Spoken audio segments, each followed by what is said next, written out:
Hello everyone, it's me again, Sir99, aka No Brainer, and welcome to Monster Sanctuary, the RPG monster tamer game that is nothing at all like Pokemon,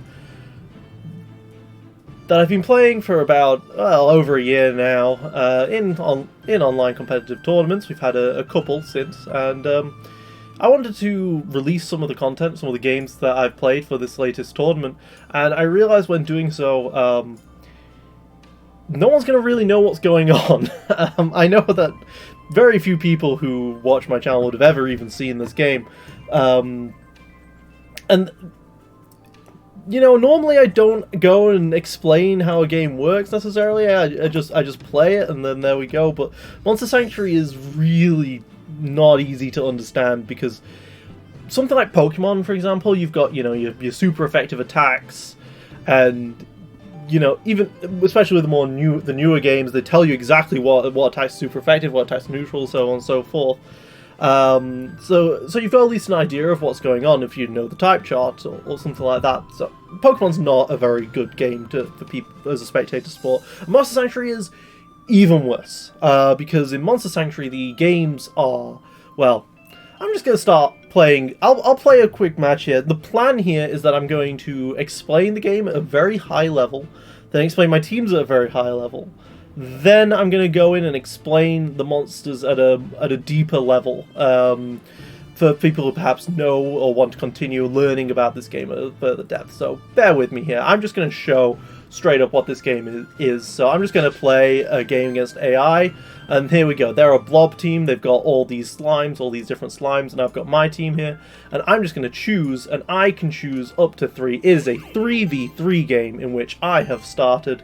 I've been given some debuffs. The enemy has a couple of buffs on them, and I'm just going to be like, right, okay, I'm gonna buff my guys here with this phalanx, this attack thing. Oh, cool, Minotaur's now built up. He's now strong, and I'm going to go for an attack. Oh, you see that? There's no Pokemon speed. This is a 3v3 game in which one team takes a turn, then another team takes a turn. Person who goes first, they only take 2 attacks on the first turn, and the other one is 3. That's the balancing mechanic behind the who gets first.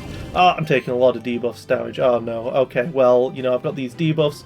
I've got healing in this game. In this game there's a lot of healing, but this monster, this Molebear, he's specifically really good at using potions because we have potion effects. Potions are a legitimate thing in this game. I'm going to go ahead and going to use this Aqua Blast attack. Oh, that's applying a lot of bleed stacks. Bleed stacks are stacks that cause them to take extra damage over time. See, I've got this indicator here that tells me that I'm not going to be able to kill this guy, but if I get a crit here, I can kill this Rainbow Bob. So let's see if I get some crits. Oh yeah, I get those crits. That nice yellow looking thing there. Right, there we go. King Blob comes out now. They use an ultimate attack now. Each mon you can only use one of those per turn, and each mon can do those. Each one has up to 3 ultimates, which they choose one in the skill tree. And oh, you see this Yukan of mine, this crab monster, he wants to cast Giga Drill right now, but it costs 184 mana, and I only have 88. Because I only have 88, I can only use level 3 Aqua Blast here. My Aqua Blast has to be weaker. You see how this is a very different game to Pokemon, but because it's a monster tamer, it is going to get called a Pokemon game, and it's very easy to fall into the trap of describing what a game is by saying how it's not like Pokemon. So yeah, there we go. I'm just going to finish up this fight here. It's the enemy AI here. They're not particularly difficult when you've got a really good team. And I'll be honest, I chose a team that's pretty good against. I'm pretty good against this particular AI as well. So there we go. Just going to go ahead and just try and finish it. Nope, not quite. Alright, gonna do one more thing. There we go. So yeah, you see this game, there's a lot that happens. An absolute ton that happens. If you've been pausing and paying attention to the things I'm clicking, it doesn't explain at all what's going on. I'm healing all for 2 times 800, but all these effects are happening as well on top of that. Those are all the passives that I'm talking about. This is this kind of game.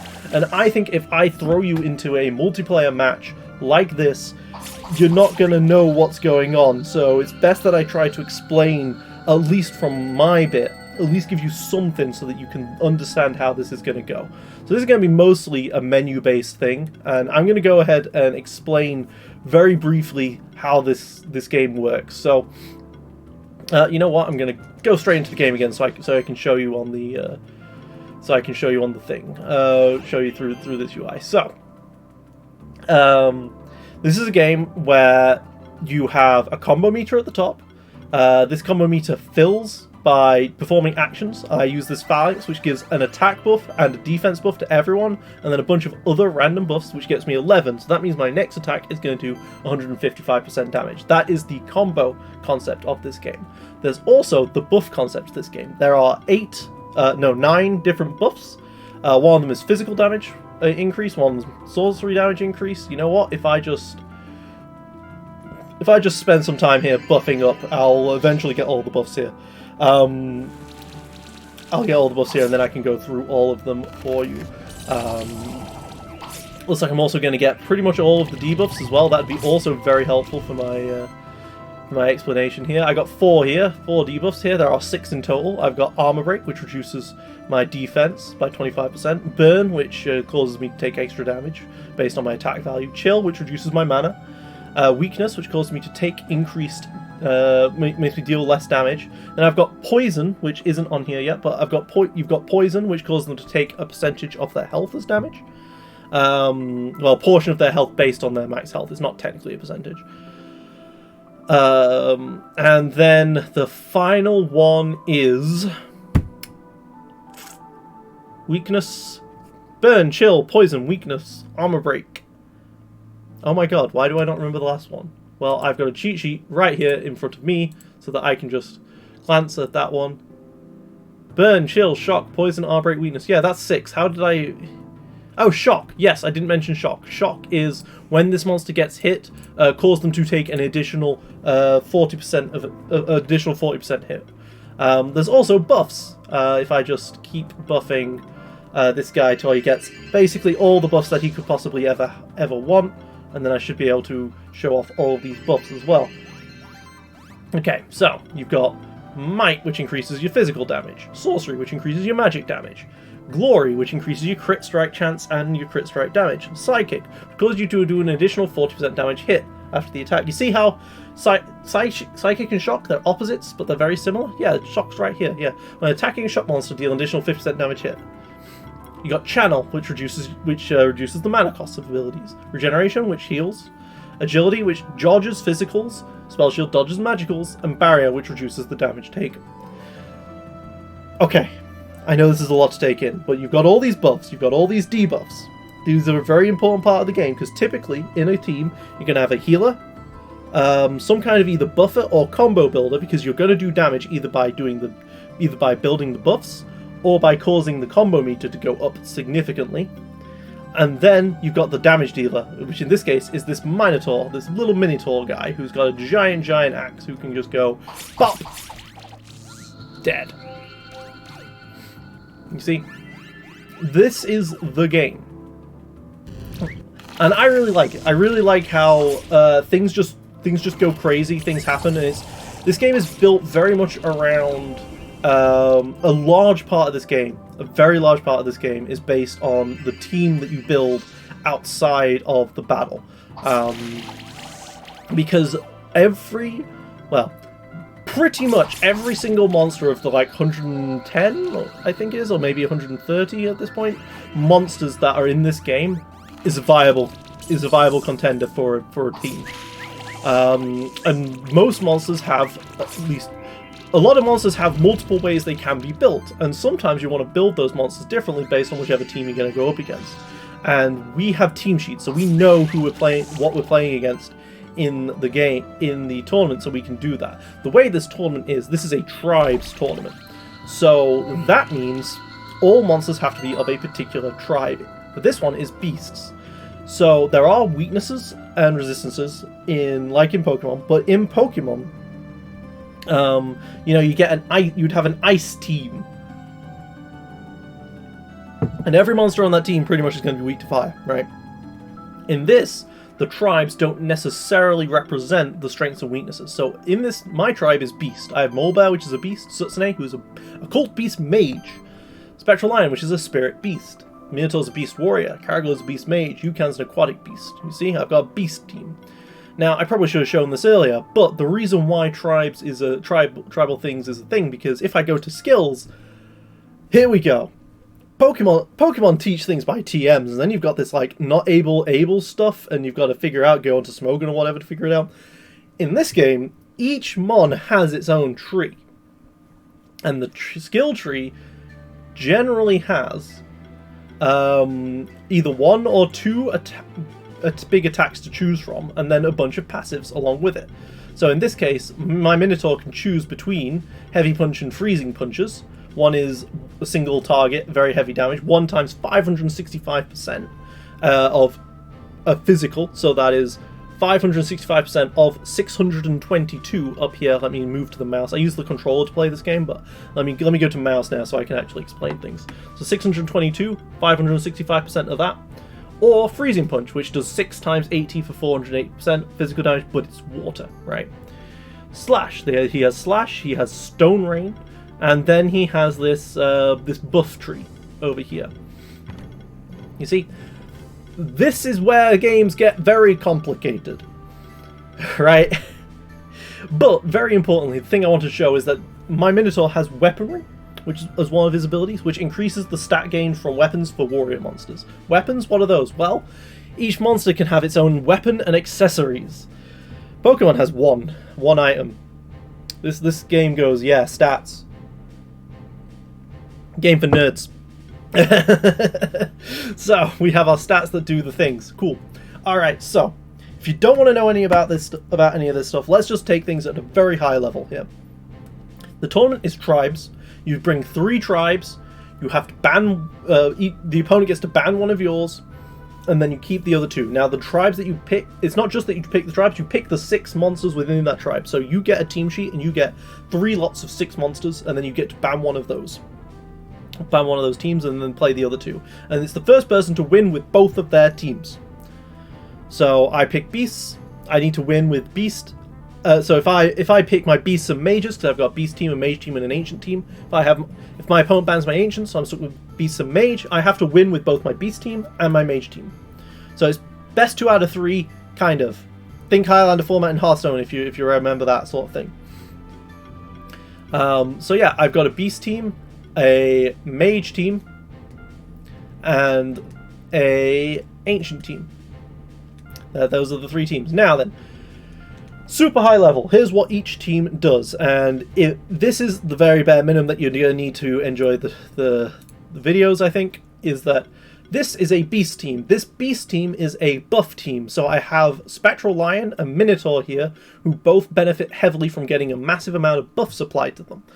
You noticed when I was in the battle, my Minotaur, for example, had 4 mic buffs on him. That didn't increase it by 80%, that actually only increased it by 50%, because the way buffs work is that the first one is worth double, and the others are all worth half. Well, really, it's all the others are worth half. So it says might increase the physical damage by 20%, so the second one, third one, and fourth one all increased it by 10% each. So that's why I got 50% there. But yeah, so this is a buff team, a very buff-heavy team, with the Spectral Lion and Minotaur as the big ones. I've got Molebear and Sutsune. Molebear uses potions to heal people and buff people. He's got this cool Wonder Potion ability, which causes my potions to be super good because they add buffs and remove debuffs, as well as doing the primary thing they say they do, which is generally going to be the healing. And he has Potion Mastery, which increases the heal effects by 25%. So Molebear is this healer. Sutsune, on the other hand, has the ability to mass restore to heal everyone, and then critical healing to super heal everyone. That's her 48% chance to crit. Works with mass restore up here. And then she has revive, which allows her to revive targets. Revive is a very interesting mechanic in this game, because if you are down to just 2 monsters or 1 monster left, you can use revive to revive what was in the other slot. So revival and healing is a really big part of this game. Every team's going to have a healer of some kind. And then I've got the Caraglow, who is a combo builder. A big, massive combo builder. My Molebear, when it heals, it uses the Mega Potion. That gives me a combo of 6. When Sutsune heals, it uses Mass Restore. That gives me a combo of 6. Typically speaking, most monsters are going to give combos of about 9-ish. The Caraglow can get 14 in a single one, and it's 5% extra damage per hit in the combo. So that makes my other guy really huge. Now he's a bit of a buffer, but he also can do a lot of damage. So he can do the buffing, he can do the damaging. And very importantly here, he has this multi-might passive, which allows me to do the stacking of multiple mights in the first place. Because in this game, unless you've got the multi-buffs, you can only buff one time. Similar things with the debuffs. See here, I've got multi-armor break on this guy as well, which causes my armor break debuff to be stacked 2 additional times. Which, I'll remind you, armor break reduces the defense value of a monster by 25%. So 3 of them would reduce it by 50%.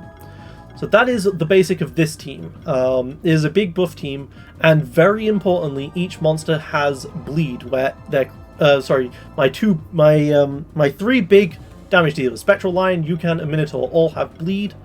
Bleed means that when they get hit for crits, they take an additional 20% of the damage as a damage over time effect on the next round. So you can just think of your crits as doing 20% more damage, which then Molebear has the ability to cause those bleed stacks to then go to other monsters once that monster dies, and Sutsune has the ability to cause those bleed stacks to remain instead of disappearing after they've taken the damage. Okay, sorry, that's a lot. Beast team is complicated. Alright, so that's my Beast team. Buff up, hit hard, cause some bleeding to hit even harder. Boom. Mage team. No, I'm going with Ancients first. Ancients team. So this Ancients team has damage dealers in the form of Mega Rock, Crystal Snail, and Glodra. The idea of the Ancients team is that they all are based around this concept of aging. So aging means that at the end of every turn, they get an age stack, which causes them to deal more damage, take less damage, and have more mana regeneration. Which is big because once, the team is just tank up, stall out for a bit, get some of this age stacks going, and then kill your opponent, right? You want to keep your monsters on the field for as long as possible, and so that they can build up for damage as long as possible. So what an Ancients team is it's find the 3 mons in this combo that's going to counter your opponent the hardest, and then stall out until they have a lot of age stacks, and then blow them up. That is the Ancients team. Okay, and now the Mage team. I'll load this one up.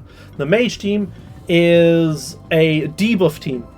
They want to apply a lot of weakness, they want to apply a lot of poison, reduce the amount of damage the opponent deals, cause them to take additional poison damage, and then they've got monsters they've got these 3 monsters of...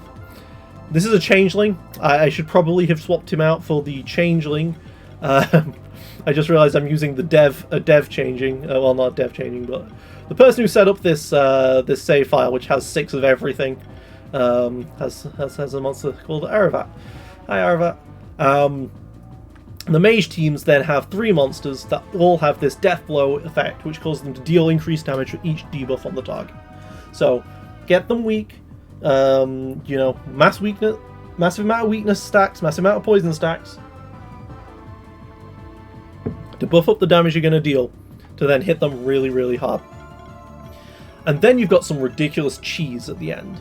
Sutsune has Revive. Plague Egg has Revive. Stolby has Revive.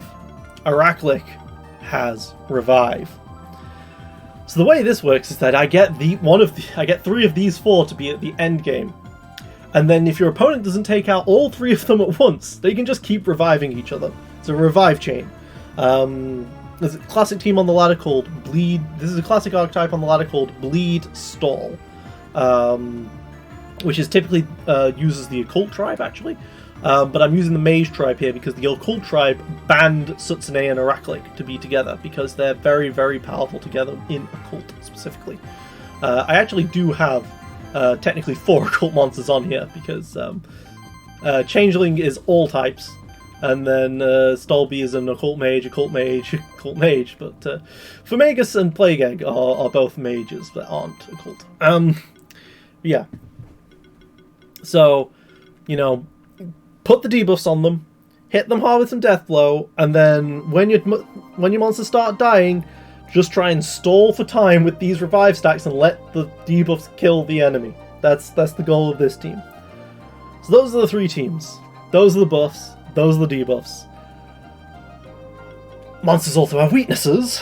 I probably should have mentioned this before. Monsters have weaknesses. So this bird mage, Stolby, he has a physical weakness, which means all physical attacks do 50% more damage.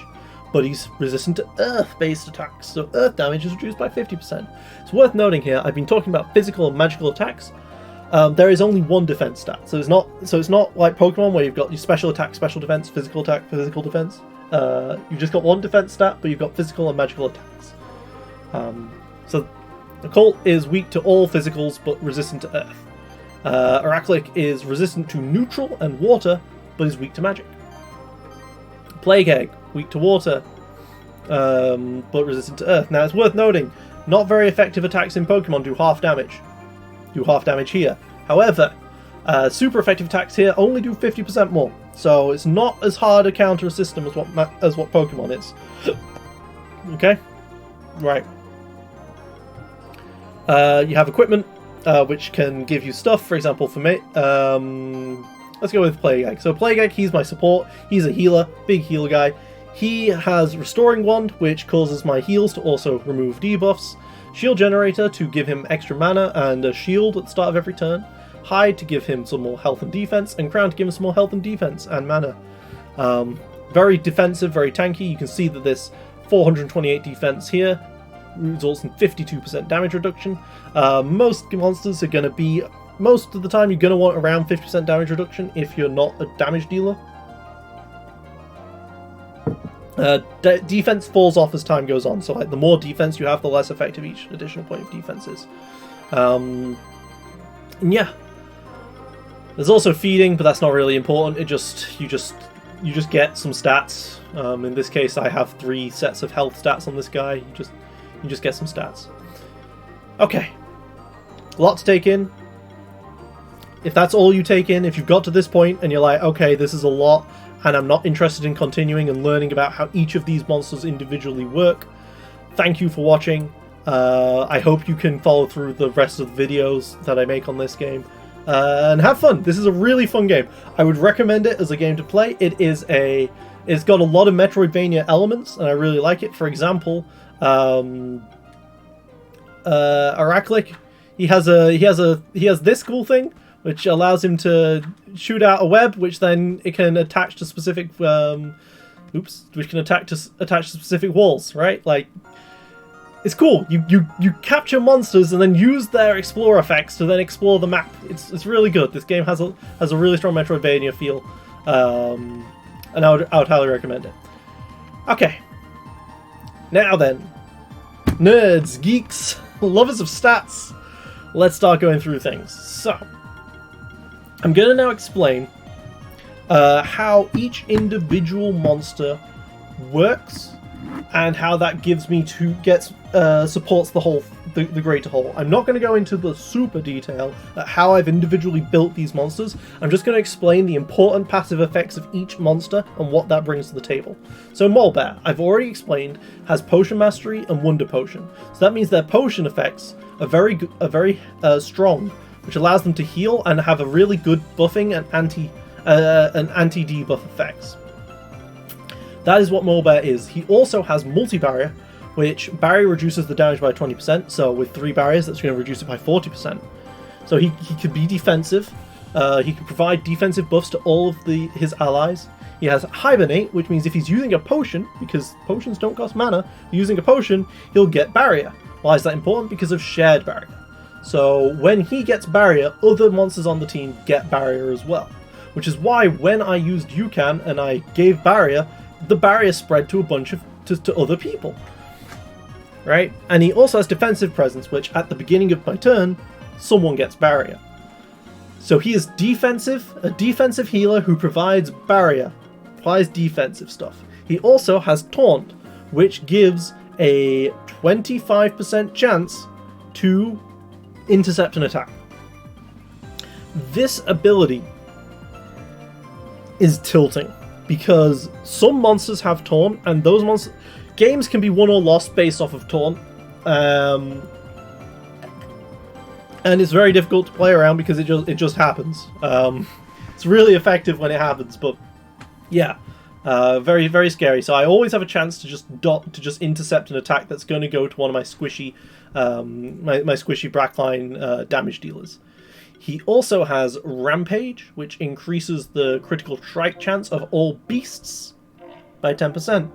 See, this is a beast team, so all of my monsters, whilst Mobile is on the field, all of my monsters have a 10% increased crit strike chance, which is huge for the DPSs in the back, because damage dealers generally build crit in this game. Because, I mean, look at Molbear, for example. 55% chance for 170% crit. This guy isn't a damage dealer. And he has a 55% chance to just do 270% damage on an attack. Speaking of which, yeah, Molbear has very high crit chances himself, so he can turn into a damage dealer if I have no other damage dealers left, which is pretty good. He also has his own bleed effects, and very importantly, he has splatter and deep wounds. So deep wounds, that 20% damage, that's dealt from bleed increases by another 40%, so that's 28% damage. And then splatter means that when a monster dies, half their bleed stacks go to someone else. So you attack and you overkill something, it's okay, some of that overkill is going to go to another monster in the form of bleed stacks. And then the reason why he's got so much critical damage is he has 3 sets of critical defense. So he is taking 17 times 3. What's 17 times 3? 17, 34, 51% less damage. That's really good. His total damage reduction is 67%. Because, as I said, there's fall off, right? But, yeah, he has... he's really strong defensively. Very heavy tank. Very, very powerful tank, very defensive, and can taunt as well. And he also has recover, which just heals 10% of his health every turn. Very defensive. And then I've built some crit on him. I've picked up these crit... Why have I picked up these crit nodes? I've picked them up. Maybe I should instead be going for some more health. Yeah, instead. Because he's not going to do very much attacking. But again, he can attack if he needs to. So Molbear supports the team. He provides crit strike chance and defense and heavy buffing to the team. So I'm usually going to lead with Molbear. Here's my main defensive. Now, something I didn't mention in the quick explanation, but every monster in this game has 2 abilities that they can choose between, along with some passives. So Molbear, his shift passives are either Lifelink, which increases crit strike chance by 7% and heals party for 20% done, or Relentless, which reduces the mana cost of all abilities by 25%. You're going to want Lifelink, because most of the time I'm going to be casting potions. This guy isn't a damage dealer, so I don't need to reduce the cost of mana abilities, the mana cost of abilities, because he's a potion. He's a potion guy, and they don't use that. That's Molbear. Sutsune. She really is here for another use of splatter, which is again the bleed effect. She is going to generally replace Molbear if Molbear dies. She's got the splatter. She's got Hunt, which increases the party by 4%, not as much as Molbear's 10%, but it's all right. Whew. The big thing about her is that she's got this heroic defense, so she takes less damage for every buff on her. She has her own crit chance effects. She has a bit of evasion as well. He has a bit of evasion. Crit strike chance increases the chance to dodge enemy hits by 20% of the value, so 48% chance to crit. So she's currently got a 9% dodge chance. It's not terrible. And very importantly, she's got this critical boon. So whenever she crits, 50% chance to grant a random buff to another random monster in the party. So when she casts Mass Restore, which has 6 instances of healing, 48% of them, so generally around 3 of those, are going to be crits.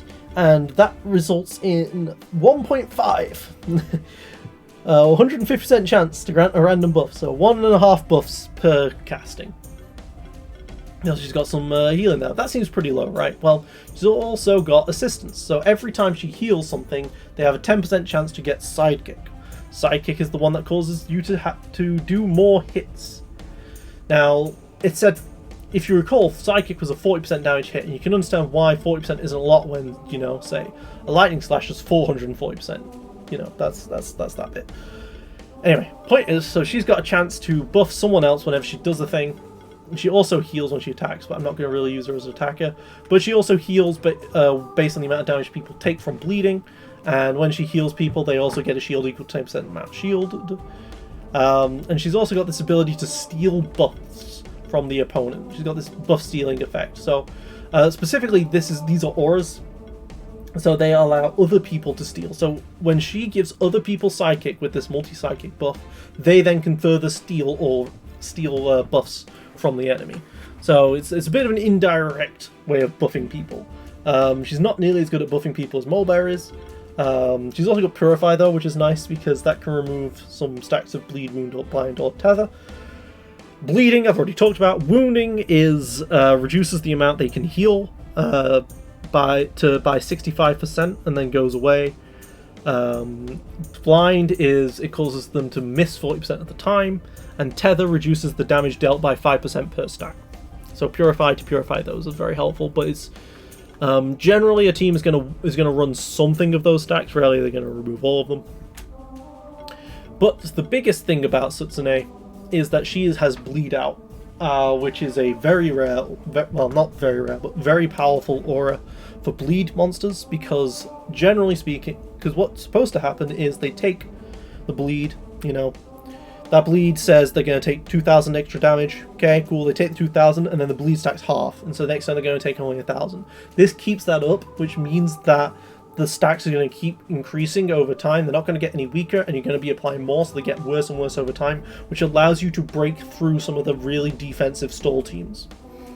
That's part of her job here. So she's a healer that can help break through the really defensive teams.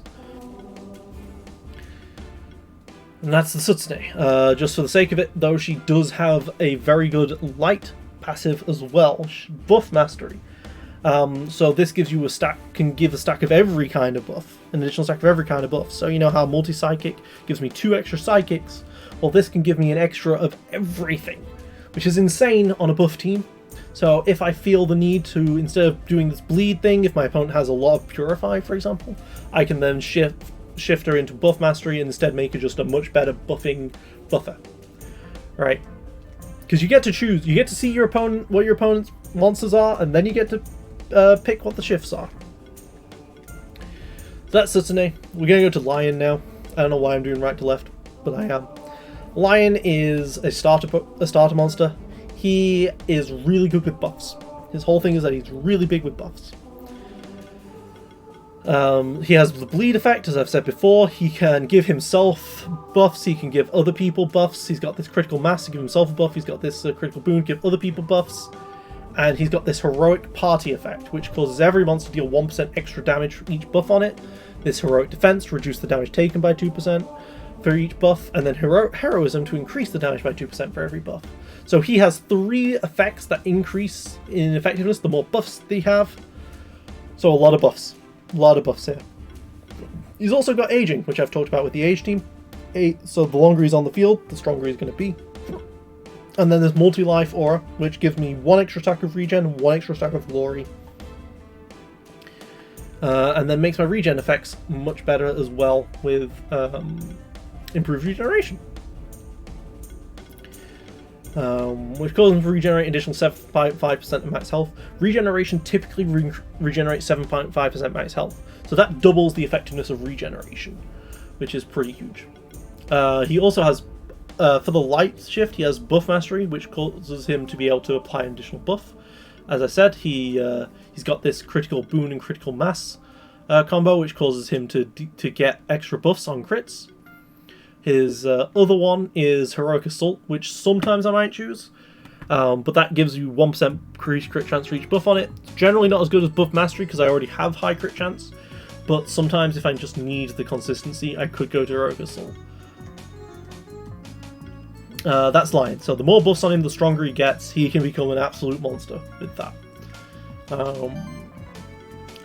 I'll go to Yukan now. So Yukan is a support. Well, they typically use him as a support, but he also is quite a high damage dealer. Yukan has precision, so the first hit has a 20% increased crit strike chance. His big thing is that he has this phalanx ability, so that gives might plus barrier. So physical attack increase plus defense increase. He has multi-might, so you can get up to 4 of those mights. Up to 3 of those mights, 40% increased damage. And he has shared might. Now this is powerful. I had shared barrier on Molebear, I have shared might on Yukan. So whenever he gets might, he shares the might to another random person in the party.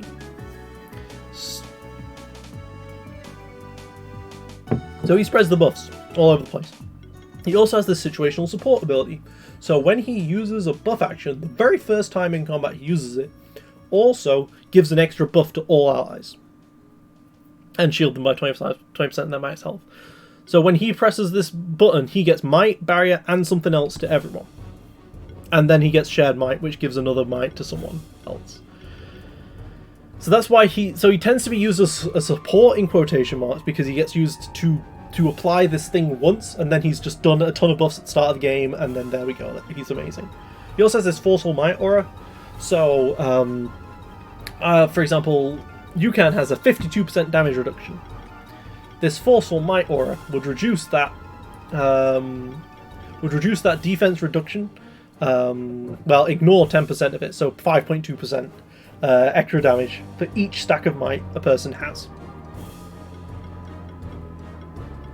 And yeah, in case you haven't heard in the background, the music changes a bunch because I have turned on the OST because I didn't want to listen to just a single one of these songs the whole time, the single area song. But anyway, his other big things is that he's got this Long Slash, which is an AoE attack that applies bleed and also bleed. So each attack he does with this attack applies 2 stacks of bleed. He could also go with Slash, which does the same thing, which is stronger but single target. The point is he applies a lot of bleed here. He has Splatter again, so I have 3 monsters with Splatter, Molebear, Sutsune, and him. Yukan, which spreads the bleed out, very effective. There's critical armor break, so you know, if he attacks an enemy, it applies an armor break, which means that the next person who attacks it's even stronger. This armor crush ability, so 40% chance to spread it when it hits the other guy. Very importantly, his water attacks ignore resistance. That's very important here. So enemies who are resistant to water are no longer resistant to water, so Yukan is very consistent with his damage, especially because he has Aqua Blast. Aqua Blast means that his attacks cannot be dodged. The attacks from Aqua Blast cannot be dodged. You know, we talked about how one of the buffs is a 20% dodge, so ignoring dodge is very good in this game.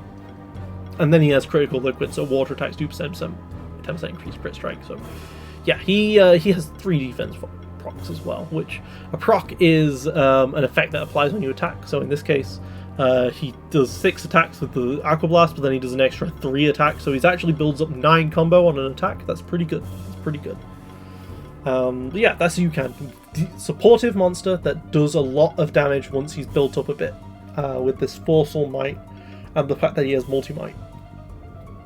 There's something that this team actually lacks. I've got all these buffs, but I don't have very many of these multi-auras. And as you might be thinking, this team is very physical damage based, which could be a problem against other teams that might have physical resistances. Karaglow. Okay, Karaglow is a support, but not really. So I could build it as a healer. I could build it as a healing support. But again, this is a buffer. I could build some of these healing effects, but I'm not. But it has critical boon, again, which is, you know, 50% chance on a crit to apply a buff to another person. You see, I've got this a lot. I also have this... Karaglow also has this unique skill, Maneki. Critical hits from Karaglow have 30% chance to grant glory to a random ally. So, you know, I have 50% chance to grant a buff, also 30% chance to grant specifically glory, and improved glory. So, glory increases the crit damage by an additional 20%.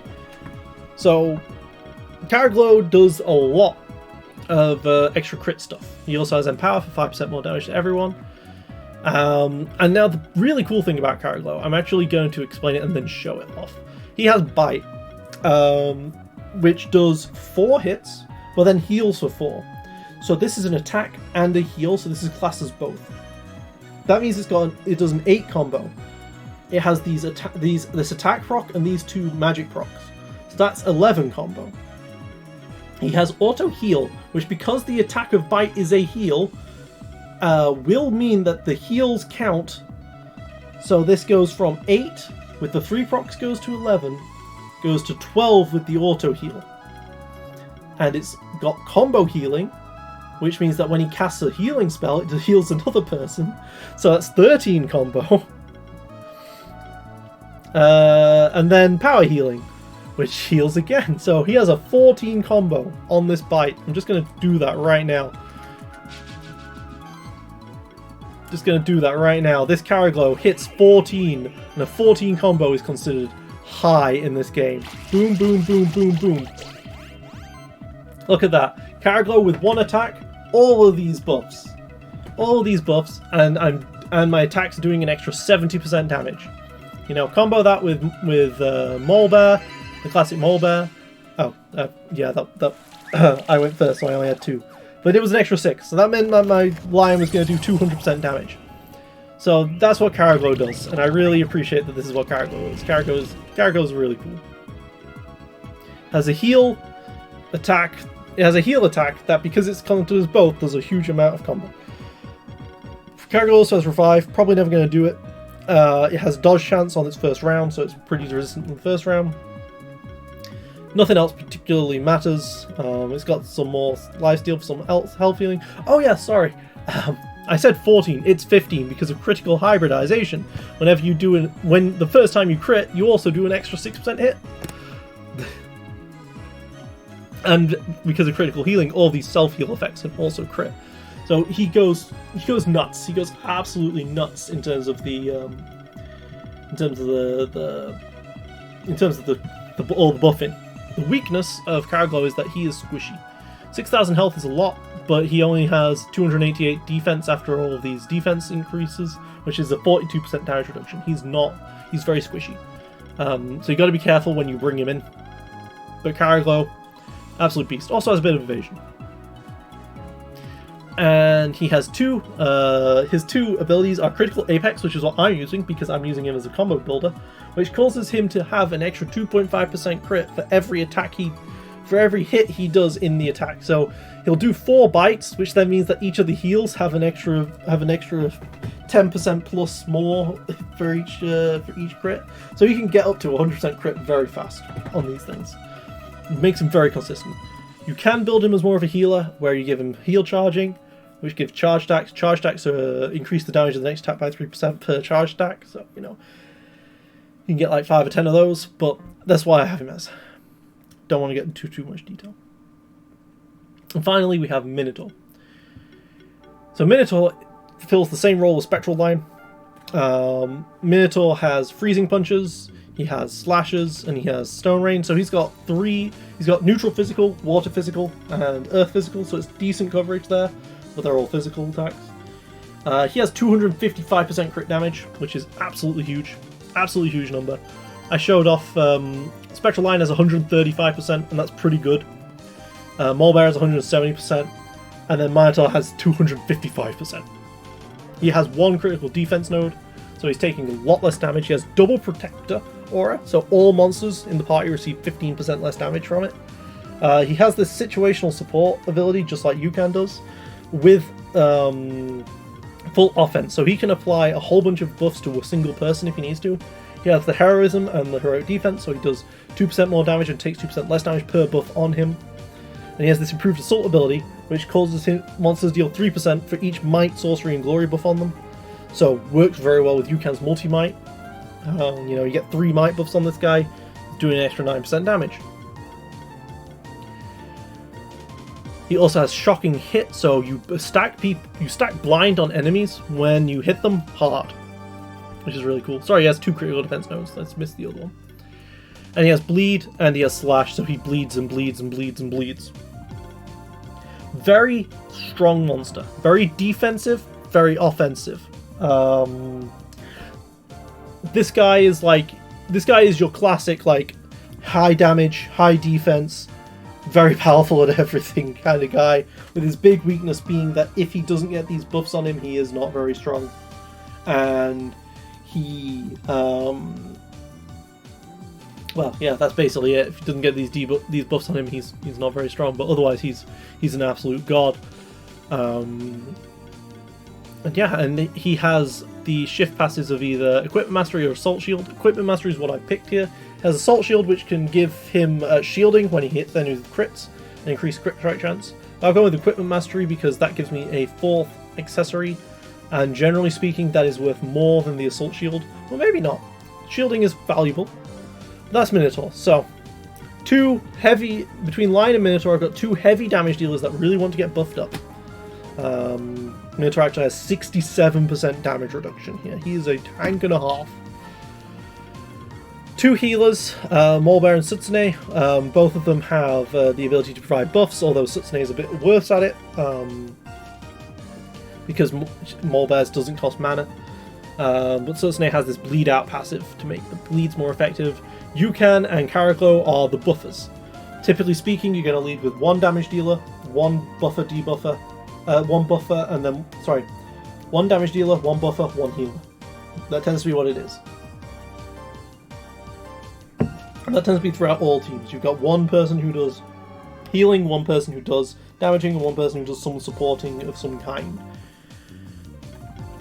And I really enjoy this team. It's the one I spent the most time on, and I'm really proud of how it's coming up. Okay, so that's team number 1. Team number 2, we'll go with the Ancients. So, worth noting that Pterodile is banned in this tournament. Pterodile is like one of the biggest end creatures of all, and it's very, very, very powerful. But and it's an Ancient, and it's only an Ancient and a worm. But there isn't enough worms to make the full 6. But anyway, so he's an Ancient, and he's effectively banned from this tournament because he'd be too strong on this Ancient team. So I have damage dealers in the form of Crystal Snail, Mega Rock, and Glodra. This is very much the Primer team. I'll actually leave a link to the Primer document down below of like sample builds. This is basically the sample build of Ancients, but then I've put Glodra in here instead of Pterodile as a damage dealer. As I said before, this is a team that typically wants to get age stacks. And we will start with my man Vertrag. So this guy is a bit of a jack of all trades, but he is mostly a support. I've built him mostly as support here. He has the ability to provide multiple sorcery buffs and combo buffing. So whenever he presses this this enchantment, everyone gets regen and sorcery, plus someone gets 2 additional random buffs. He also has multi-channel. So multi-sorcery, multi-channel, extra channel, which means that when they get a non-channel, they also might get channel. So he's a bit of a buffer guy, right? Defensive presence, around a monster gets barrier. And his big thing is that he has these strong heals, this purify effect. Channel improves the healing abilities and stuff. This heroic party effect, so all monsters in the party do extra damage for each buff on them. Charge amplifier, that's not important. Charging, well, it is important actually, because this guy, whenever he applies a buff, he gets a charge stack. So the idea of him, if I just real quick go into a battle here, just to show this. Boom, boom, boom, boom, boom. So his whole thing is that he presses this button multiple times to get a whole bunch of charge, which increases the damage of his next attack. And then if I just let my opponents do something, Krakatoa's a shielder, he shields. Just let my opponents do something I can show. He has gravity. So a Vertrag is a win condition unto itself. Even though he is a support, he has a very, very powerful ultimate in the form of gravity, which does damage to every opponent's monster on the field, and increases the damage by 20% for every health and defense rating. Health and defense rating, health is 365, defense is in 35s, I think. You see here that this ice blob has, each rating is a pip. So it has 2, 4, 6, 7 defense pips, and 6 health pips. So this is going to be doing an extra 13 times 20%. This is going to be doing an extra 13 times 20% is 260%. So this gravity on this ice blob is doing 460% damage, which is huge. So you just have to build up these charge stacks. Charge gets spent the very next time you use an ability. No, the very next time you use an attack, specifically. So if you just keep buffing, you'll keep building up these charge stacks. And once you've got about 100-ish, you can just wipe the enemy team. Because at that point, your attacks are doing 400% damage and you're using the most powerful ult in the game. On top of that, of course, Vertrack has aging. So, you know, just wait it out and eventually your gravity will kill people. And very importantly, he has this Masters of Time, so that ancient monsters start the combat with an additional age stack. So he causes each monster to start with 1 extra age stack. So that a whole like stalling out time portion until your monsters are basically invulnerable to damage and just kill everything.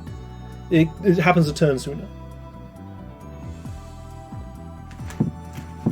He also has Outlast, which means that when monsters get their first, second, or third age stack, they gain shield equals 15%. So because of Master of Time, giving them an age stack at the start of the game, every monster that comes in is going to start with 15% extra shield, 15% shield based on their max health. He also has mana potential as his ability, which means that for every 20 current mana he has, he's going to increase the damage of his next attack by 1%. He has 400 max mana, which the way max works in this game is max, you can hold up to double of what your mana is. Best to say he starts with 466 mana, so he can go up to a max of 920 mana right now, which 920 divided by 20 is 92 divided by 2, which is 45 plus 1, 46. Yeah, 46, god I'm bad. 46% extra damage as well.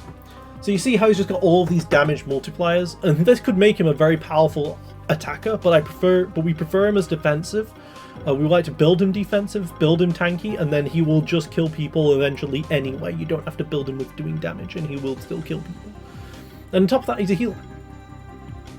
So Vertrack is amazing. He is a godlike beast. He is incredible. I mean, he's literally the god of time. That's the whole point of him. The Ancients team is... He's the legendary. He's one of the legendaries, effectively. You could consider it as. He's a very late game monster. So that's Vertrack. The other big support guys you have are Amberigna and Crackerturtle. I clicked defense, fire shield with Crackerturtle. Crackerturtle's whole thing is he just spams fire shield or shield, whichever one I choose, which is going to just give me shields. You can hold shields up to your maximum health value. So in this case, he could give himself up to an extra 7,000 health in terms of shielding. But the big thing he has is that he has this multi-regen shared regen aura. So whenever he shields someone, he also has this renew rate. There it is. So whenever he casts Fire Shield, he applies burn to 2 random enemies. When he applies the burn, 6% chance to get regen. When he gets regen, he can share it. See how this goes? The whole thing is that he can heal people by just sharing a bunch of regen all around. And he's got this regeneration shield, where regen effects are basically doubled, because you heal by 7.5% and shield by 7.5%. This guy is massive, is a massive defensive wall. It's really hard to get past him. Also provides 20% of that shield to allies.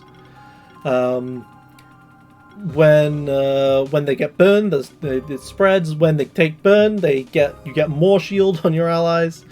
This anti-cascade, which means that when enemies attack him, they do less damage for each hit is in the chain, is in the combo. So it's really hard to kill this guy. Really hard to kill this guy. And then he's got this tenacious barrier, which means that he doesn't have multi-barrier. So I can only get 1 barrier on this guy. But it causes debuffs to have a 10% chance to just miss on your team. And he's got Ancient Nurture, which causes healing and shielding to be 15% stronger and start combat with age. So Vertrack, start combat with age. Crackerturtle, start combat with age. Starting combat with age gives you 2 outlasts. You see how this is working. They're getting really powerful really fast, right? And then he's got this trickster buffing, so just a little bit of extra buff. Oh, barricade, that's where he gets his barrier from. Yeah. So every time he shields someone, there's a 4% chance to apply barrier for each one. So when he casts fire shield, that's shield all for 2, so that's 6 instances. So 4% chance times 6 for a barrier to a person. So this is Crackerturtle, just a massive wall to go through, and it's very worth noting, he has resistance to fire, he has no weakness. His weakness is debuff. So he has no real weakness. Oh, but burn effects, poison effects, they're going to do more to this guy.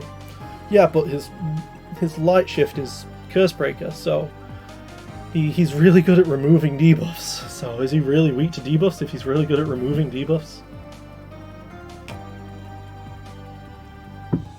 Quite frankly, I think this guy's overpowered. He's getting nerfed in the next patch, but I don't think it's much. Patches are rare. This is not a... It's got a decent community, but not really in terms of like not very many people take this game competitively. I should probably have said this a long time ago. There's like 14 people in this tournament. It's not a big tournament. The most we've ever had is like 40, I think. It's a shame, but yeah. Yeah, so that's Krakatoa. Big shieldy boy, really hard to break through, has no weakness. His other option is debuff mastery to apply more burning. You never want to do that, you want Cursebreaker. Similarly, I didn't show Vertrag's other option. His other option is Cursebreaker, so if I want to just be really good against Curse, if I'm up against a debuff team, I can go Light Shift Vertrag with Krakatoa, and the both of them are just going to remove all of the debuffs in the world. It's going to be brutal. The thing is, the third support might be the most powerful monster in the game, Amber Igna. Amber Igna, it doesn't look strong, but when I press the attack button, it'll show strong. So what he has is, like Karaglow, he has an attack that is also a heal. So in this case, in Karaglow's case, Karaglow heals himself. Sapspear heals the team for 200 plus 40% magic. Now that's worth knowing because that's a level 2 healing wave almost here, right? Healing wave the best healing in the game of healing wave level 3 is 3 times 240. This is 2 times, so this is only 50% weaker than the strongest heal in the game. Which is significant. So he has a heal that also is an attack. He also has sticky impact, which means that his attacks have a chance to apply tether. So I should say, by the way, so, right, like Karaglow, this builds up combo very fast. So, because it's a heal and an attack, the heal all is 6, and then the physical is 10. So this is a combo of 10 immediately. Remember how I said that, like, a combo of 10 is really good? This is a combo of 10, plus an extra bit of combo because you've got this minor healing proc. That's the one difference. Like, he has this Ultra Restore, doesn't count as a combo thing. So he doesn't have all the procs that Karaglow has, but he has an 11 combo, which is really, really good for a healer. And then he has the stock tight effect, so enemies have... Your team does increase crits against enemies with tether. It's not a big deal. Don't worry about it. Very importantly, he also has this Ancient Nectar, which, again, all of the ancient supports have an effect that start combat with age. But he also gives 7% of his max health to all... 7% of their max health as a healing. So everything has an extra regen buff built into them. He has Purify to remove the stacks. Healing Link, so 25% chance to get an extra heal whenever your allies healed. Mana Symbiosis, which means that he's always got infinite mana. Bolster, which provides a buff to each person whenever he casts his healing. Channeling Sustain, Multi-Channel, which gives more channels. Remember how Vertrag could get you up to 3? So Vertrag can get you to 3 channels, now he can get you to 5.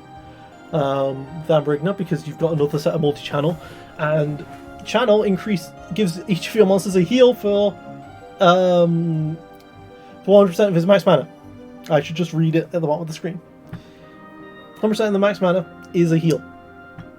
Times 5, because I can have up to 5 channels. So I'm healing for 2,000 plus the 7%, so just the sheer amount of passive healing. It's like impossible to deal with this guy in terms of healing. You have to start one-shotting my Ancients, otherwise you're not going to be able to break through all this healing. And it's hard to one-shot them because of their age stacks, right? One thing worth noting, this guy does not have aging as a passive, so he does not get stronger the more over time. He does not keep building up his age stacks. He starts with age, but he doesn't build up more age. Oh, he also has Anti-Curse, which just reduces the effectiveness of debuffs by 20%. So I could go with Vertrag or Krakatoa that have Curse Breaker to remove the debuffs, or I could just make the debuffs weaker, which is generally better. Also, for every 60 mana regenerated, apply a charge attack. So he just gives them... He just gives every monster in the party 9% extra damage each turn. And then charge chant. So whenever he gives a charge attack, it can apply a buff. Barrier, channel, or sorcery. And hey, what do you know? Source channel, that's one of the ones he needs here. So he can do a lot of buffs. And when applying a buff, 50% chance that debuff is removed. Oh yeah, that too. So like, I just press the button and things happen again. Just like with Caraglow. Except this guy is a full healer. So if I do this, I bring this guy in. Sap Sitter, boom. Look at that, just a buff, a buff, a buff, a little buff, a little bit of channel, a little bit of everything. Absolutely a little bit of everything, massive healing. That's Amberigna. In terms of his effects, he can do heal charging. Oh yeah, that's another thing. Gives healings that way. He also has charge chant. 5% chance per charge attack to get a buff, and then heal charging. Each time you heal something, they get a charge stack, which then has a 5% chance to get them a buff. And they heal, they get a heal live. They get 1 heal for every time from Ancient Nectar, and then up to 3, but then more if you have multi-channel. With the channeling system, you see this is... You consider the Ancients team kind of like a Yu-Gi-Oh board, where it's all about just building a board that your opponent cannot break through. And this one just has so much healing options. Alright, so those are the 3 supports. Now we're going for Vertrag Krakatoa. Now you've got Mega Rock. He is the classic damage dealer, and he's the best damage dealer on the Ancients team. He's got this multi-might aura, and forceful might, just like the Yukan does. He also has shared might, but I'm not bothered leveling it because I don't. He's the damage dealer. No one else on the team does physical damage. It's not a point. No point really.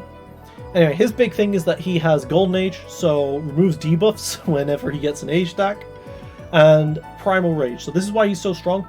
Increases damage dealt by 5%, an additional 5% for each age stack. So Age gives me a 3% damage buff, but then Primal Rage makes that an 8% damage buff. So 8% damage per age. So wait 5 turns, boom, you've got yourself a 40% damage buff right there. It's insane. Static Mass, so this big thing about this guy is that he doesn't crit. Like all the other damage dealers I've shown from Beasts, this guy doesn't crit. These guys don't crit. Instead, he has Static Mass, so he gets buffs whenever he hits non-crits. He doesn't have any crit effects in his set. He has Leaf Dodge, which is Leaf Slash, which means they can't be dodged. He has Punch Combo. So he's got some Earth physicals, some Earth physicals, some neutral physicals, and his choice of Lightning or Fire physical. He also gets a might buff when he hits something with a super effective attack. Multi-channel, so you know, the classic combo. The classic Ancient lead is Amberigna, Vertrag, Mega Rock, which has 7 channel. And then with Amberigna with 7 channels, gives you so much charge stacks, which then of course charge stacks make Vertrag's gravity stronger and also just make Mega Rock stronger. And then you've got this channeling balance effect, which is insane. Channeling balance. Increase the damage dealt by 6%, reduce the damage taken by 6% for each channel.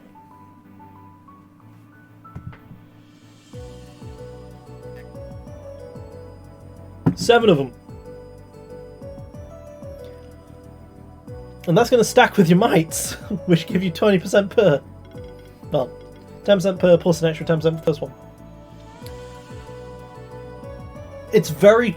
You get defense very, very fast with this team. You've got the age, you've got the channeling balance, you've got the barrier. You've got a lot of defense in this team. Unlike Minotaur, he has a lot of defense, a lot of health.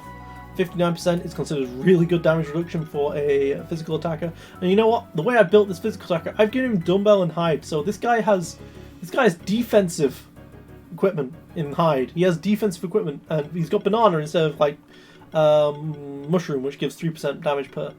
So even though this guy is my damage dealer, I built him defensive because I know as long as he survives long enough, he just survives long enough, he will kill people with Primal Rage. That's what he'll do. That's the goal.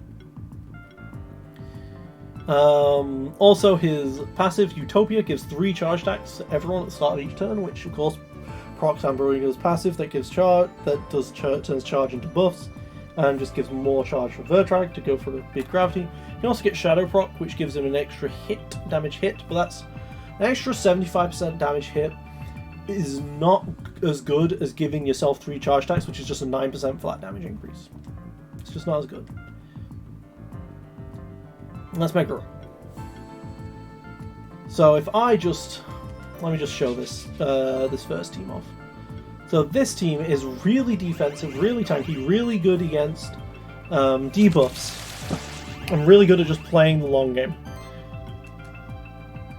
So I can buff up. I'm up to 25 charge attacks already on my Vertrag here. I'm barely taking anything in terms of damage. Oh, there we go. That's a bit of damage. Boop, boop, boop. Look at all these charge attacks. Look at that. Look at how ridiculous this is. Boom, boom, boom. Heal everyone up. Boom, boom, boom. More charge attacks. Oh, look. I've got up to 4 channel on this guy. That's 4 times 6%. 6, 12, 18, 24% less damage. 24% less damage and 24% more damage. Gravity's almost killing 2 of them already. I can just be defensive here. I'm just going to... well, I don't even need to be defensive. I can just press this button. More buffs. There we go. Okay, cool. I'm already killing 2... but this isn't an AoE, this is an AoE ultimate, but I will use... I'll just leaf slash this guy. Boom. That's the thing in Pokemon, by the way. Why have they not given us damage previews yet? Why do you have to know damage calcs? Why can't we have damage previews? Game Freak, why, please? Anyway. Ice Storm, look at all these debuffs on me. But it just doesn't matter, look at all this healing! Boom! Vertrag's gravity's almost killing 2 of them. Again, you know what? If I do this to give Vertrag the combo of this guy, so I added another 45% damage on, boom, I can just gravity kill all of them. No, well, I actually did a miss on that one, damn it. Oh well. Yeah, this team is godly, and this is just the classic combo that you'll find in the primer at the bottom if you want to look at some stealth teams. Look at that, an extra... already Vertrag's up to 20 more charge stacks. And he can use the ults every 3 turns? Yeah, so 2 turn cooldown for using this. Oh no. Let's just have... let's just... you know what? I'm almost at a kill for Meteor Shower. Let's just use Encapsulate, which is a heal for 9 and a shield for 1, by the way. I never even talked about that. It's best single target healing in the game. Gives you a 10 hit combo of 50% damage increase. Boom! Meteor Shower. This music does not match the sheer amount of destruction that I'm doing here. Look at all these health buffs going off. Yeah, the weakness of this team is that other teams can start quicker. That's the weakness. Yes, that's important to know. This team is not the strongest team in the game. Other teams start off quicker and hit harder, but this team has the defense, and then they're surprisingly quick with the defense as well. Last 2 months. Crystal Snail. Crystal Snail is a bit of a weirder one. So he's got the aging. He also has Outlast, so him and Vertrag, it's unique aura. Only one of them's going to work. But he has Cascade. Now, Cascade is very good because it goes 5% additional damage for each extra hit. So, with Gemstone Rain, you've got 7 hits there, right? This is 7 times 65%. Well, that 7th hit is going to do 0, 5, 10, 15, 20, 25, 30. 30% extra damage. So that final hit isn't 65, it's actually like 80-something, 87 or something like that damage, right? So that's Cascade, so that seems pretty good, right? Then you've got these, but the big thing with it is that you've got this volatile shield effect. So this is an archetype unto itself, but in tribes not so much. But volatile shield, so monsters have a lot of monsters in this game. Well, okay, there's a subset of monsters in this game that can spend their shield to empower their attacks, and in this case, Crystal Snail has a hit that comes in after these 7 hits for an 8th hit of Volatile Shield, which consumes half the shield, so that's up to 2,500 because I have 5,000 max health, so up to 2,500 shield to do 175% of that. So, 2,500, 175% of that, that's 4,000-ish damage hit, that is increased by 35% because of Cascade. Right? That's the damage of Crystal Snail. He can also do Tackle, which is another one. So Gemstone is Earth and Magic. Tackle is physical and ignores 25% of the target's defense. So all procs take the properties of the attack done. So that, and Volatile Shield is a proc. So that means that the Volatile Shield will ignore 25% of the target's defense when I use this as well. On top of that, he's then got critical hybridization, so another 6% hit, and another 50% hit based on defense, and another 50% hit based on defense with this Cascade. So Crystal Snail can do a lot of damage. Okay, so this guy's a critter. This guy does critting. He's literally a critter. He has physical resistance as well, weakness to water and wind, but physical attacks aren't going to do a lot to him because he has critical apex, which increases the crit chance by 2.5% per attack in the chain. So after 7, you're gonna have 0 as the first. So 6 times 2.5 is 12.5. So your Volatile Shield is going to have a 55% chance to crit. And if you crit on that 4,000 damage attack to do 8,000 damage, that's a kill for sure. Right? Even with that 50% damage reductions, which you ignore 25% of. Right? He's also got this multi-poison, poison gland, spiky defense. He's got this, like, if the enemy attack... He's got this bit of, if the enemy attacks you, they take damage back. I've got this reflect. Not sure if I'll take this. Causes them to take 20% of the damage that you dealt to this Crystal Snail. You know, he's got that thing. He's also got critical boon to grant crits, to grant buffs to other people, but, like, this guy's my damage dealer. You can build this guy as a shielded defensive guy, like he can block attacks for other people with Protect. And this Observe effect to shield monsters, all monsters, when you don't do an attack. So he's got this whole defensive thing. That was my Windows, by the way. My controller likes to turn off. And he's got this improved barrier to reduce the damage received by additional 7.5%. So that 20% barrier goes 27.5. The music stopped. Let me turn that back on. There we go.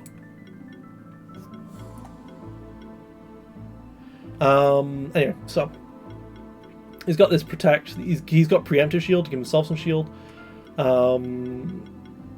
Applies Chill, Armor Break, and Poison when he gets attacked. Yeah, he can. He's very swingy. He's got this whole. His whole thing is that, like, if you don't crit with that Volatile Shield, you're not doing a lot. But otherwise, he can crit hard. So this guy wants to be paired up with Krakatoa, right? Because Krakatoa is the shield guy. So you pair him up with Krakatoa, pair him up maybe with let's go with Vertrag and Crystal Snail like this, right? Yeah, you got this. I'm applying 3 aging stacks on this guy. I'm giving him an absolutely massive shield, fire shield. So already his shielding is almost maxed. So this hit is going to do almost 5,000 damage. And let's just see. Boop, boop, boop, boop, boop, boop, boop, boom. Oh, I didn't get the crit. Well, that's lame. That was going to be epic, guys. That was going to be epic. Don't worry, I can do it the next time, though, right? Because look at it. Crystal Snail, very defensive. Look at all this shielding that Krakatoa provides. Right? I'll just start buffing, because that's the alternate win condition, right? Is to get charge stacks on the Vertrag. Charge stacks aren't being built nearly as fast as with Amber Igna, right? But I've got this attack, and it will kill people. Didn't crit again! Oh my god. Again, so unlucky on camera, guys. So unlucky on camera. I was hoping for these, like, big 5,000 numbers, and they're just not happening right now. And with this chill, he's running out of mana. I maybe need to build more mana on this guy. I don't know. But that's the thing, right? Because it's the volatile shield effect, your mana isn't that important. That said, my Krakatoa was running very low on mana. That could be a problem. Boop, boop, boop. More of this. Okay. Let's get a hit off. Come on, crit. Come on, crit. Yeah! 4,500. Doesn't kill. Damn it. But, you know, there you go. See, big numbers. Big numbers. And again, he's got aging, so this guy's just going to get stronger and stronger. These crits are going to get harder and harder. Yeah, no, I have no shields left on Krakatoa. No shields on Cracked Turtle. But, you know, because of Encapsulate, I can give more shields to this guy. Ah, finally, he's got Glory, which gives him that 10% crit chance. You know what, I'm just going to forfeit. You get the point. You get the point, Cracked Turtle. With Crystal Snail, Cracked Turtle combo. If I get lucky, it's going to hit real hard. Maybe I need to build more crit. But I like the defense. You got to build some health on this guy because otherwise his barrier just doesn't do a lot. His throwing away the thing. Yeah, I've got Ancestral Melt. Yeah, I've got some decent crit. Anyway, but yeah, no, he also has 500 defense, so he's got 57% damage reduction. You know, again, I just need to build these guys defensively, and they will eventually overpower because of their age stacks. Again, just got to be defensive. And finally, I've got Glodra. There's not a lot more choices for Ancients, I'll be honest with you, and Glodra is a choice. Glodra is the opposite of everything I've just been saying. So I've been saying, hey, you want to be defensive with the Ancients, you want to be protective, you want to build up these Ancients, these age stacks, so that your Ancients are super strong. Yeah, Glodra says the opposite. Glodra says, you know what? We've got multi-sorcery, we've got shared sorcery, I've got these big AoE attacks, and I've got double overcast, which causes my attacks to do 30% more damage. Yeah, let's just hit people really hard. I've got this I shield whenever I get a charge stack, and whenever I get a charge, and when I do a buff I get a charge stack, and I've got this really high single target attack, and I've got static, which causes my attacks to do 20% more damage. I can dodge things, and you know, let me just press the button here. Let me just press the button here. So if I go Amberigna, Vertrag, Glodra here, let's just press this button. Yeah, so now my Glodra is gonna be practically one-shotting everything. Okay, never mind, didn't one-shot. Okay, Slime's blobs are quite defensive, and that guy clearly had a barrier on him. Okay, guys, like, but there we go. He's got 5 now. He's got 5 sorcery on him. He's got 5 sorcery on him. So you know what that means? That means my attacks are doing an extra 60% damage. So if I just go with Sap Spitter here, keep pressing the buff button, even though, yeah, 6 sorcery point. Yeah, cool. Yeah, and now I'm one-shotting most things. Not quite that ice guy at the back, but you know, let's try for it anyway. Oh no, I missed. Damn. Okay. I might have been able to get that because of the extra shock he had on him, but then I missed. So never mind. But yeah, Glodra is the opposite of the be slow plan, but it's not working out too well against these guys. But ignore that part. You know, maybe I'm wrong. Maybe this isn't good enough. But you know, my gravity's also already killing things instantly. But let's save that for the next round of enemies when they next come in. 23. Let's do a Void Flash. Sure. AoE attack. Boom, boom, boom, boom. There we go. Kills all 3. There we go. Nicely done. Nicely done. And now this, because the trick is as well, because sorcery affects the gravity ult from Vertrag, not only have I got this Glodra, which is doing some high damage, but this Vertrag is going to be doing some really high damage as well. Hey, the beach song. And so now I can play Solar Burst, which does a very big combo here of 12. That is big, trust me. Amberligna is just really broken. And now this gravity absolutely obliterates everything. And that's the Glodra strat. If I just say, you know what, my opponent is more defensive and more built up than me, I can just bring in Glodra and I can just hit people really, really hard from very, very fast. Also got this bit of a blind thing, so like every fire attack causes a blind. Might have a chance to cause blind, you know, not very important. Point is, Glodra, heavy damage. If I just want to say, you know what, screw this, I'm just going to explode. Alright, that's Team 2. This is taking longer than I thought. I'm not going to go through the items of each individual. Just, here you go. Here are the items. Very importantly here, I've got Tarot card. I've got Ancestral Medal on most of these guys, which gives an extra age stack. And then I've got this Tarot card on this guy specifically for the extra sorcery. Anyway, finally, you know what? I will do that same thing with this. This is the build I've got for these guys. Build subject change against certain monsters, against certain teams I'm going to want better. There we go. the extra accessory. I've got 4 accessories here.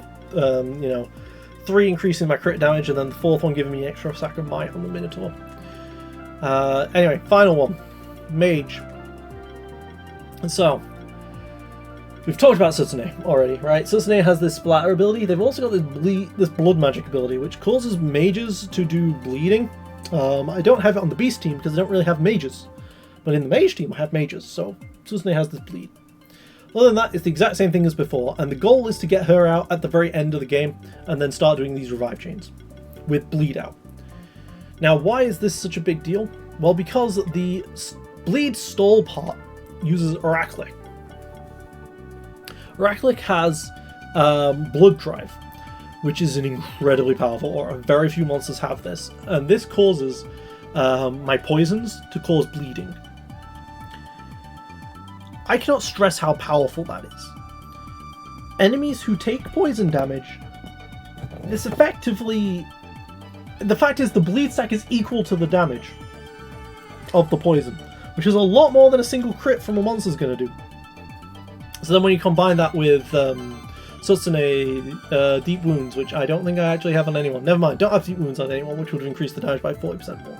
But Blood Drive means that the enemies are going to get bled, which means that on the next turn they're going to take the poison damage plus the bleed damage, which, with Sutsune's bleed out, and they don't stop taking bleeds, with one singular poison stack, you can eventually kill anything. If that thing can't kill both Oraclic and Sutsune, because they can revive each other. As long as they're reviving each other every turn, you will die to blood. You will die to blood to the combination of Blood Drive and Bleed Out. You've not got much counterplay to that. Some teams don't have... Well, okay. Plenty of teams have counterplay to it, but some teams just flat out can't handle it at all, and it's an easy win. Because some teams just don't have good AoEs. Now, Oraclic is a jack of all trades and kind of a master of all trades as well. This is his entire healing tree. I haven't got level 3 revive for some reason. Maybe I should put that on, but the level 3 is not that big of a deal. It probably is just because it costed me too much mana, to be honest. 220, 780. So Oraclic, I build him support, and he's got Phoenix Affinity.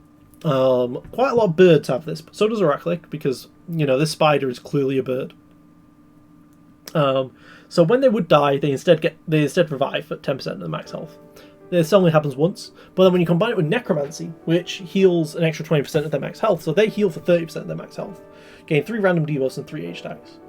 And the way Necromancy works, of course, it works on the revives. So the idea is, if your opponent does have a really big AoE, like a Gravity from Vertrag, Oraclic will survive it, and then we'll start reviving the team. That's the idea with this Phoenix Affinity Necromancy combo. It's nothing special for me or Oraclic to do this. Right. And then other than that, he's just got all this healing stuff. He's got Hexing support to apply a random debuff whenever he heals something. So, you know, he's applying debuffs here. He's got multi-chill and initial chill, so he's applying this chill aura to reduce their mana. And then he's got this congeal. So, Blood Drive talked about congeal. Poison, burn, or congeal. So, poison and burn do damage. Poison does damage based on their max health. Burn does damage based on their attack value. Congeal causes chill to do damage based on missing mana, which can be a lot.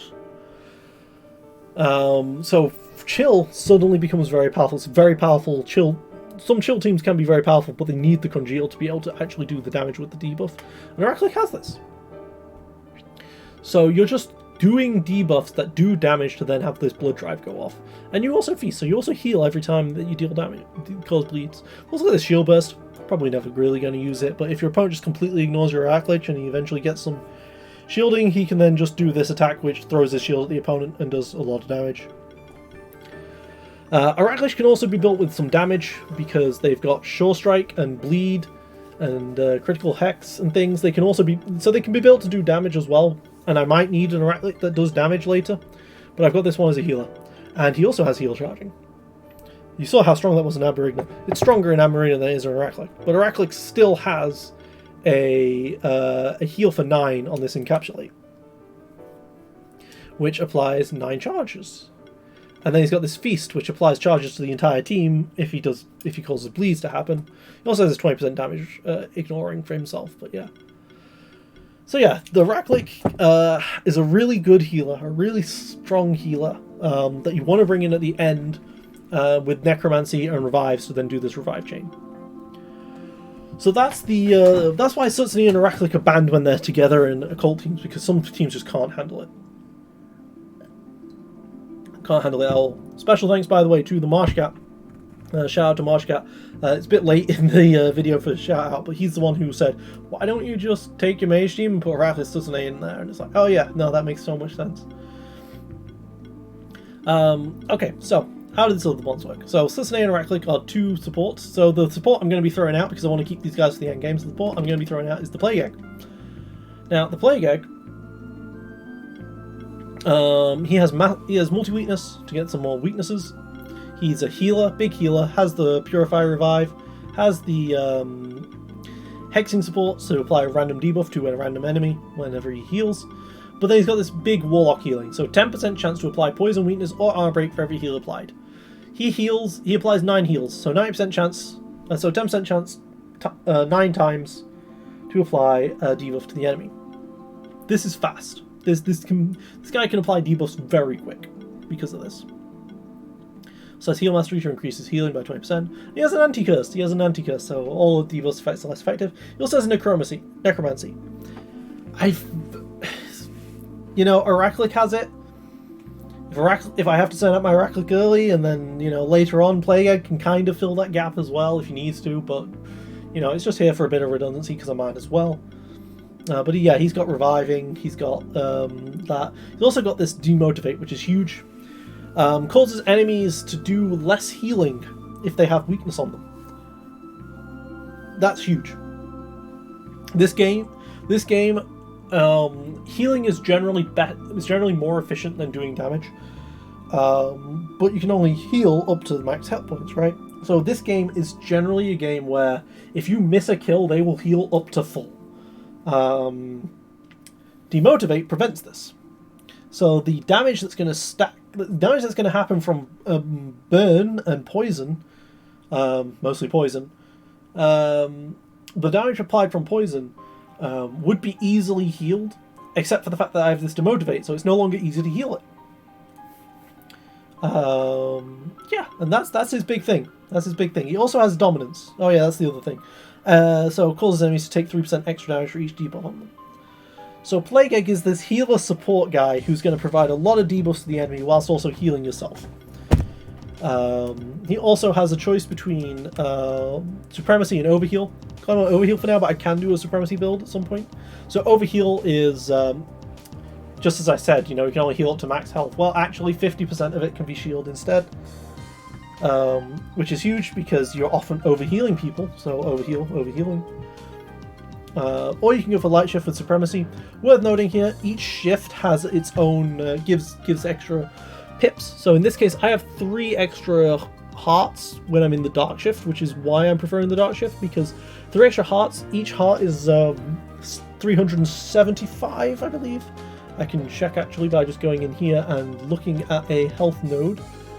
There's a health node there. A health node, 333. Okay, so 999 extra health for being in Dark Shift mode. Supremacy mode is interesting though, because it causes him to get charge stacks when he applies debuffs. Supremacy is a legit archetype unto itself, but it's not a tribal, really. Originally this team was going to be Plague Egg, Fumagus, Goblin, Warlock, and it was going to be triple Supremacy, and I was going to do Supremacy shenanigans. This wasn't strong enough. Because the idea with Supremacy is that you stack Supremacy, so you've got multiple Supremacy, so then each time you apply a debuff, you get a whole bunch of charges. And that just means that on your first turn, you give them a bunch of debuffs, and then your second turn, you wipe them. But yeah, so that's the other support. The big damage dealers I have here are the Fumagus. Fumagus has another bit of dominance, another bit of multi-weakness, which helps with that demotivate. And very importantly, he has Death Blow, which means that he does 5% extra damage for each debuff on the enemy. So apply a billion debuffs to the enemy, a whole bunch of weakness stacks, and then your damage output's going to be a lot more. You've got 6 debuffs, and then with this multi-weakness plus another multi-weakness from someone else, that's an additional 4. So 10. So if they've got a full contingent of debuffs, you're doing an extra 50% damage. This guy is a damage dealer who doesn't crit, so he kind of needs that. So yeah, that's really good. He has Cascade. And he has Proliferate. Let me explain this. So Cascade, as I've said before, increases the damage of the next hit by 5%. Proliferate, when applying a debuff, trigger an initial 30% damage hit. So with something like Spore Cloud, I have a 50% chance to apply weakness, which then each time onto each enemy, which then applies an additional Proliferate, which then does 30% extra damage, which does a 30% damage. But because of Cascade, that increases by an additional however many. So, you know, if this is like hit 9 or something, this is going to be an extra whole bunch. Double Strike as well, which causes each hit to have a 10% chance to hit a second time. So Cascade plus Double Strike plus Proliferate means a lot of hits, a big amount of combo building, but very importantly, a big amount of hits for more Cascade damage. There's Primal Hex, so 4% chance on every hit to apply a debuff. This includes Proliferates, so Proliferates can combo off into more Proliferates. And then I have Curse Chain. 35% chance whenever I apply a debuff to apply another debuff. You see how many hits I can do with this guy. This gets insane. This gets absolutely insane. Let me just show this off. So I'll just go Plague Egg, Oraclic Vermagus for now, because this is the guys you know. I'll use a Healing Wave. Boom, there we go. Healing. Alright, I have applied 2 debuffs to this guy, 4 debuffs to this guy, 5 debuffs to this guy, and 5 debuffs to this guy. And then Oraclic is... this guy's going to do a Spore Cloud. That did nothing. Oh well, the blood drive, you can see I'm putting a blind on. Why did that do nothing? Second time we'll do a lot more, guys. Second time we'll do a lot more. Oh, look at this, look at this. Now I've got way more. Let's occult power. Yeah. No, I can't occult power. He's not an occult monster. Let me just heal this guy. Give him some charge attacks. There we go. So this next attack's going to do a lot more. There we go. That's more like it. Boom, boom, boom, boom, boom. Look at that. Yeah. But very importantly, you remember how I said, oh, proliferate, so that's 50% chance to cause a weakness, right? Well, Vermagus also has this really cool ability. Really cool ultimate, should I say. Called... I can't afford it. Spore Nebula. Hits all enemies. Every hit has a 20% chance to apply weakness. This gets insane. I'm just gonna get the weak guy off the board for now. Boop, boop, boop, boop, boop, with a really low thing so I can get mana. The problem is slimes, blobs, sorry, they, look at how little healing that was. That would normally heal someone to full because he had 4 stacks of weakness on him at the time. It healed for nothing. Thanks, Plague Egg. Oh, my Plague Egg died. Sutsune, come in. Let's just get some of this. Anyway, I should have enough mana now, right? No? That was down 2 chills. Okay, you know what? This turn, I'm just gonna use an antidote. Wrong person! I meant to use it on the face. Oh, I'm a good player. Don't believe lies. I've not done very well in the tournament, so don't think I'm a good player. Healing! Charge! Now I have enough mana to Spore Nebula. You see those puny numbers? Those puny looks? Come on, don't trust me for a liar. Boom, boom, boom, boom, boom, boom, boom, boom, boom. Oh, it stopped. Shame. It was a lot, trust me. It can do a lot. This game really wants me to... really doesn't want me to show off. Alright.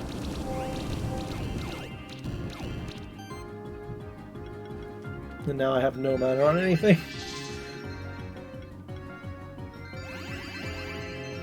It's all that chilling. Okay, you get the picture. Alright, Fumegas didn't show off very well, but yeah, trust me, he can do some serious damage.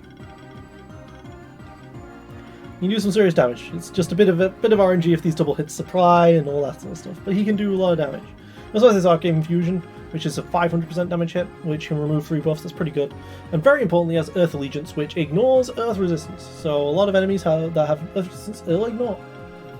But yeah, he does way more damage typically than what the proc says, and he can do it in AoE form. He also has Supremacy. He's the other Supremacy user, so he can do Supremacy. That's Fumegas.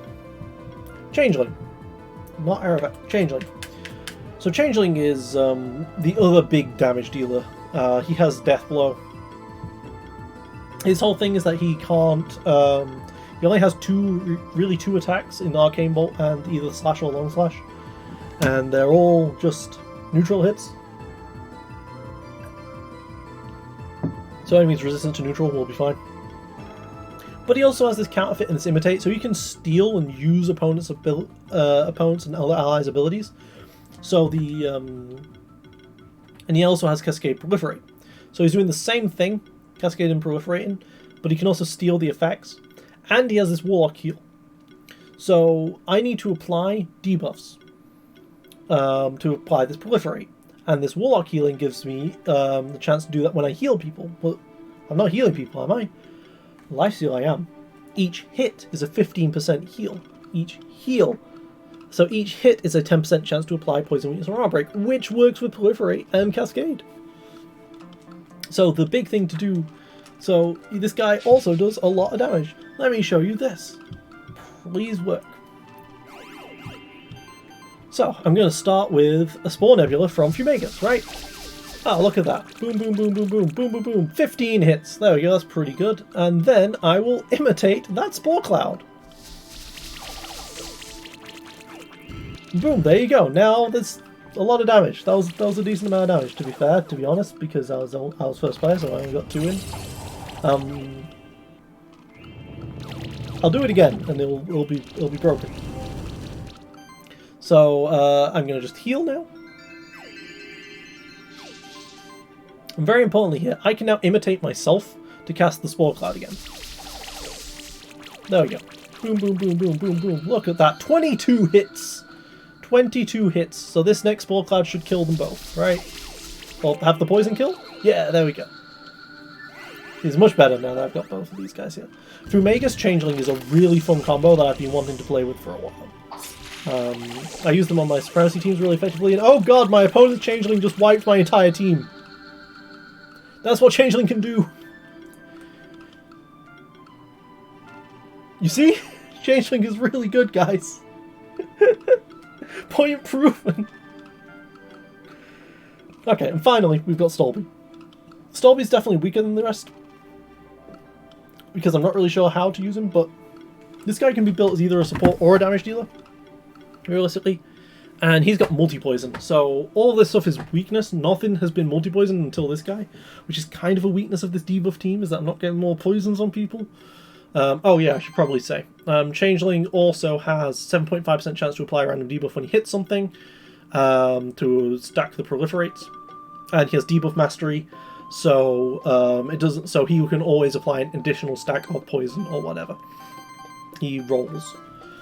Anyway, Stolby. So Stolby has a revive. Stolby has the multi-poison, which is kind of important. He also has this Mana Siphon to give mana to the party whenever the enemy takes poison damage.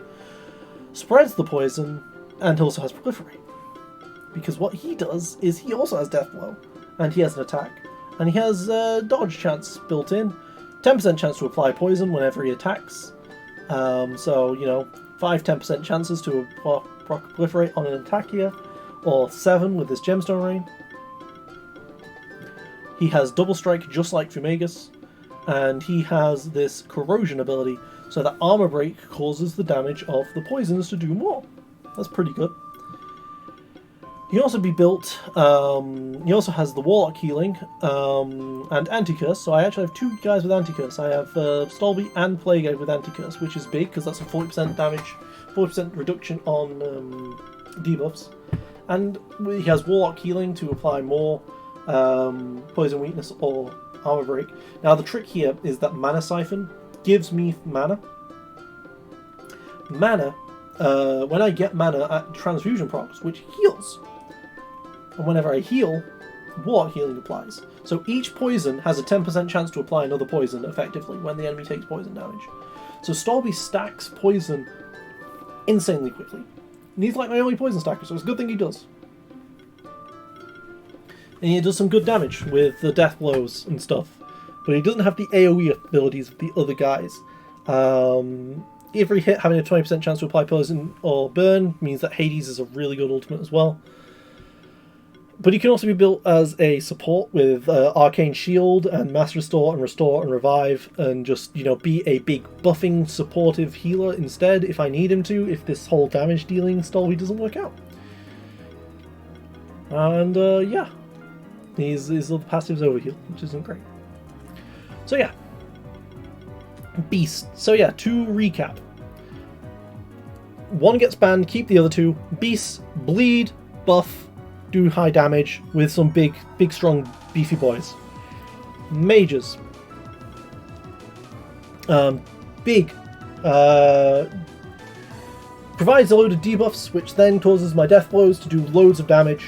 And then also try to stall out the end game with these revive shenanigans between Heraclic and Susane, and just, you know, try and stall them out and win that way as well. Bit cheesy. And then my Ancients, which is get onto the board, be really defensive, grab your age stacks, and then just eventually power through and win the enemy team. Those are my 3 teams, and I'll talk about my opponent's teams when I get into the game. So, thank you very much for watching. This has taken me a good hour longer than I thought it'd be. So, be me, Gifts999, aka No Brainer. Thank you for watching. Signing out.